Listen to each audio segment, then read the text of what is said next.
For years, the Samsung Galaxy Watch dominated the smartwatch game until last year when the OnePlus Watch 2 stepped in as a serious competitor. Now, the OnePlus Watch 3 is here, and it destroys the Galaxy Watch in two game-changing categories. After 2.5 weeks of testing, charging it just twice, compared to 17 times on a Galaxy Watch, I'm ready to break down the design, new features, and real-world accuracy. This might be my new favorite Android smartwatch, but it's not perfect. Let's dive in. Design and build first, the rotating crown, finally. A feature I've missed on both the Galaxy Watch 7 and Ultra. Colors, emerald titanium, more silver than green, and obsidian titanium, all black. Build, stainless steel body with a titanium bezel, mostly for looks, not durability. Straps, 22mm standard pins, easy to swap, though third-party bands leave a slight gap. The 1.5-inch AMOLED display, gorgeous. Thinner bezels, 2D sapphire glass, and a 2200 nit peak brightness make it crisp indoors and under sunlight. Durability, IP68+5. ATM. Good for swimming, but surprising it's not IP69 like OnePlus's latest phones.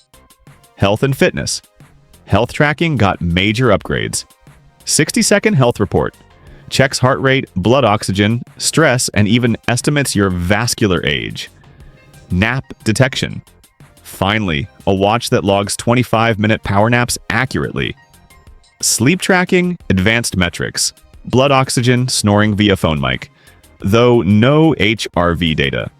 But, big disclaimer, ECG isn't FDA approved in the US, and despite a wrist temperature sensor, there's no menstrual tracking. A missed opportunity for female users. Fitness accuracy? Here's the breakdown. GPS.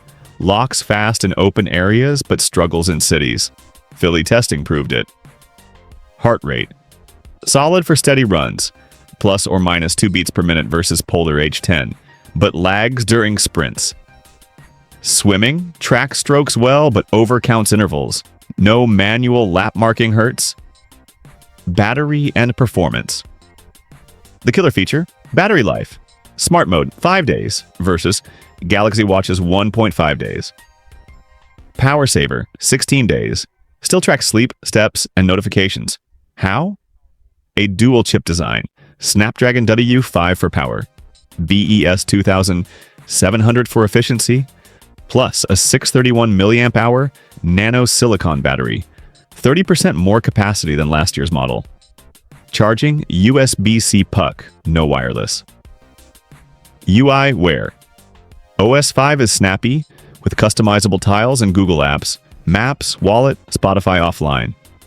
But no iPhone support. And the $329 price undercuts Galaxy Watches and outlasts Pixel Watches. Final thoughts. Who's this for? Android users who want insane battery life plus premium design. Casual athletes, 5K runners, swimmers, gym goers. Who should skip it? iPhone users, obviously. Hardcore fitness buffs, Garmin's GPS/heart rate still wins. Small-wristed folks, one size only. The verdict? OnePlus fixed the Watch 2's flaws, adding a rotating crown, better health tracking, and legendary battery life. But it's not perfect. No ECG in the US and no female health features hold it back. Want a deeper comparison versus Galaxy Watch 7? Subscribe. That video's coming soon. Drop a comment. Would you pick this over Samsung? Let's debate.